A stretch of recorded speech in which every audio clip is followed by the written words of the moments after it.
Hi hello friends, ಎಲ್ಲರಿಗೂ ನಮಸ್ಕಾರ. Welcome back to my channel. ನಾನಿವತ್ತು ನಿಮಗೆ ಕಬಾಬ್ ಚಿಕನ್ 65 ಮಾಡೋದು ತೋರಿಸ್ಕೊಡ್ತಾ ಇದ್ದೀನಿ. ಅರ್ಧ ಕೆಜಿ ಚಿಕನ್ ತೊಗೊಂಡಿದ್ದೀನಿ. 1 ಟೇಬಲ್ ಸ್ಪೂನ್ ಅಚ್ಕಾರದ ಪುಡಿ, 1 ಚಿಟಿಕೆ ಅರಿಶಿನ, ರುಚಿಗೆ ತಕ್ಕಷ್ಟು ಉಪ್ಪು, ಚಿಕನ್ 65 1 ಪ್ಯಾಕೆಟ್ ಪೌಡ್ರ್ ಹಾಕೊಳ್ತಾ ಇದ್ದೀನಿ. ಇಷ್ಟನ್ನು ಹಾಕೊಂಡು 1 ಟೇಬಲ್ ಸ್ಪೂನು ಕಾರ್ನ್ಫ್ಲವರ್ ಹಾಕೊಳ್ತಾ ಇದ್ದೀನಿ. 1 ಮೊಟ್ಟೆ ಒಡೆದ್ಬಿಟ್ಟು ಹಾಕೊಳ್ತಾ ಇದ್ದೀನಿ. ಇಷ್ಟನ್ನು ಹಾಕೊಂಡು ಚೆನ್ನಾಗಿ ಮಿಕ್ಸ್ ಮಾಡ್ಕೊಳ್ಬೇಕು.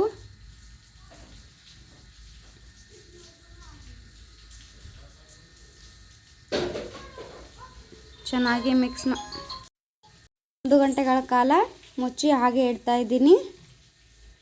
ನಾನು ಕರಿಬೇವು ಮತ್ತು ಶುಂಠಿ ಬೆಳ್ಳುಳ್ಳಿ ಪೇಸ್ಟ್ನ ಹಾಕೋದು ಮರ್ತಿದ್ದೆ, ಇವಾಗ ಹಾಕೊಳ್ತಾ ಇದ್ದೀನಿ. ಹಾಕೊಂಡು ಚೆನ್ನಾಗಿ ಮಿಕ್ಸ್ ಮಾಡ್ಕೊಳ್ತಾ ಇದ್ದೀನಿ.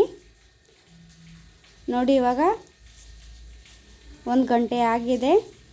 ಇವಾಗ ನಾನು ಚೆನ್ನಾಗಿ ಮಿಕ್ಸ್ ಮಾಡಿಕೊಂಡು ಎಣ್ಣೆಯಲ್ಲಿ ಕರ್ಕೊಳ್ಬೇಕು.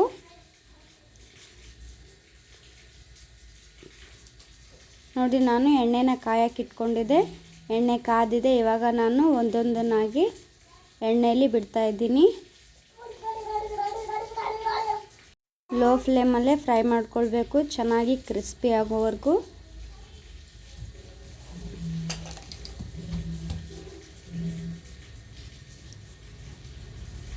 ನೋಡಿ, ಈ ಥರ ಚೆನ್ನಾಗಿ ಫ್ರೈ ಮಾಡ್ಕೊಳ್ಬೇಕು.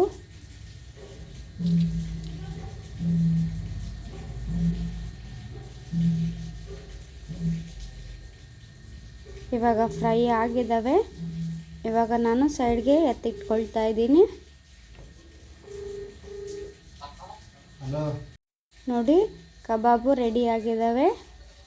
ಕಲರ್ ಕೂಡ ನೋಡಿ ಎಷ್ಟು ಚೆನ್ನಾಗಿ ಬಂದಿದ್ದಾವೆ, ಕ್ರಿಸ್ಪಿಯಾಗಿ. ನೋಡಿದ್ರಲ್ಲ, ಸಿಂಪಲ್ಲಾಗಿ ಚಿಕನ್ 65 ಕಬಾಬ್ ಮಾಡೋದು ಹೇಗೆ ಅಂತ. ನನ್ನ ವಿಡಿಯೋ ಇಷ್ಟ ಆಗಿದ್ದರೆ ಲೈಕ್ ಮಾಡಿ, ಶೇರ್ ಮಾಡಿ, ನನ್ನ ಚಾನಲ್ಗೆ ಸಬ್ಸ್ಕ್ರೈಬ್ ಮಾಡಿ. Thank you.